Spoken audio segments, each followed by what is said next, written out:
The thickness of the paint itself helps sometimes to achieve plastic finishes, like dripping blood on a blade. Oh yeah, blood in general. Mixing very lively colors allows me to get much better flow.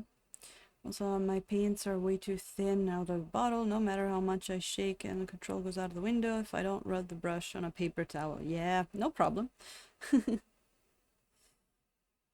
Mm. Yeah, I mean, for me, I always say, with oils, I found my preferred means of painting, but acrylics are also a great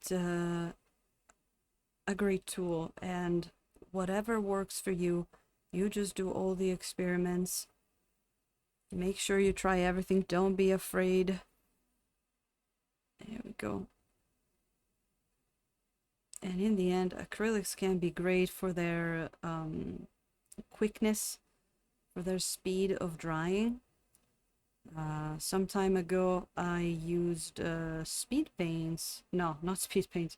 I used the GW ones, contrast paints from the GW ones for my own mini from my game because it was the day before the game and I didn't have time to paint her in oils. And if anything, it was a very nice kind of like mood changer. You do something different for one time and it makes what you do normally even more interesting. Going back to oils was even more fun after that. And I had a lot of fun kind of, getting used again to using contrast paints and to the acrylics and all that. It was a lot of fun. Even if they are not my preferred way of painting, I think it's still a lot of fun to do a mini with those.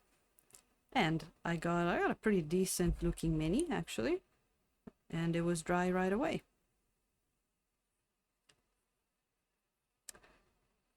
Um, oh yeah, actually, Draca, I don't think I could use contrast paints just by themselves. I used them and then I had like a white and an off-white paint, something opaque to mix them with to do some stuff, and I did a bit of layering, which was one of my favorite techniques, layering and all those blending, those glazing. I really always loved doing that when I painted in acrylic. So definitely speed paints only, not not my thing. I need to do some highlights after that.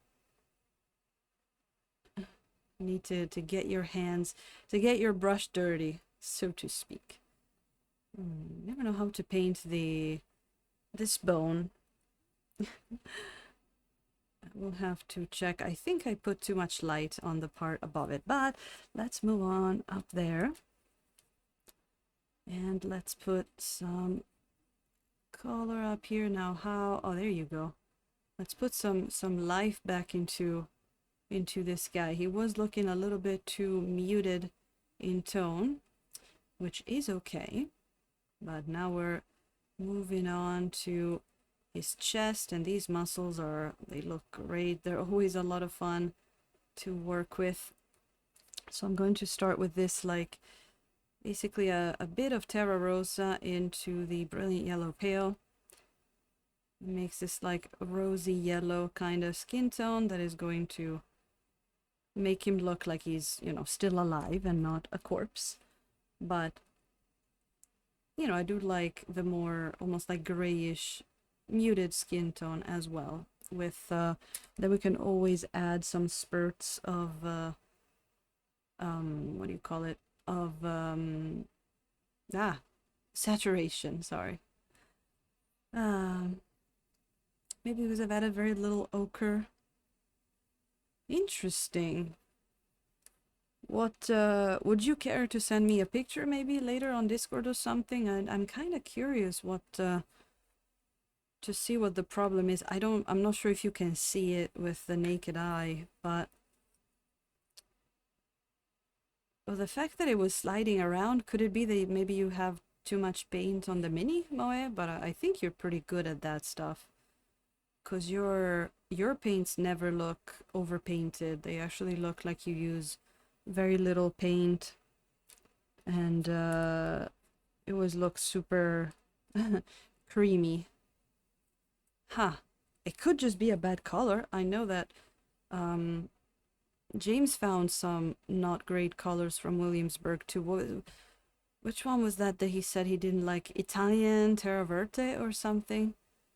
And I was like, no, Italian. Why? Nice muscles.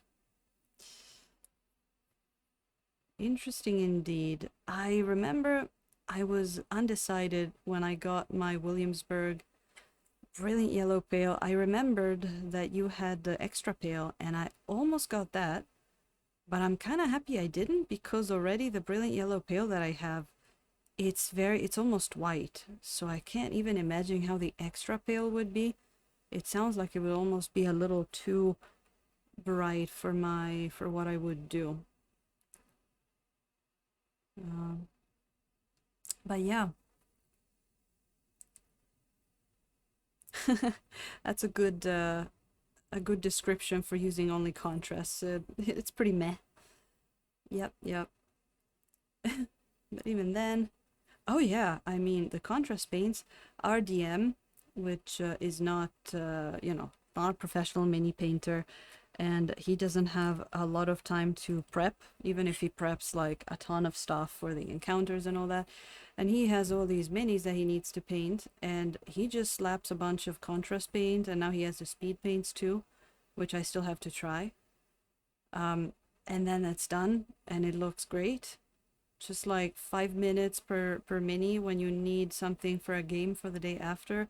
That is a lifesaver, and it's a lot better than just using inks. I think you can make your own too. I think he tried, and then we just got we just bought a bunch of contrast paints, and then we got the big set of speed paints.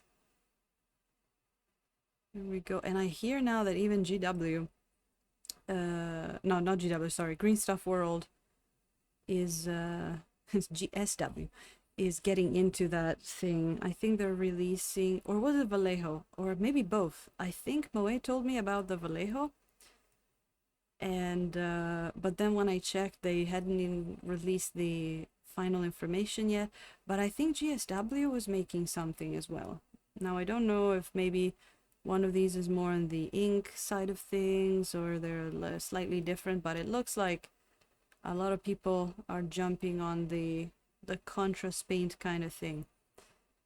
And then I think GW released a bunch of new colors for the contrast paints, because that's what competition does. Competition is great for the consumer, which is us, right?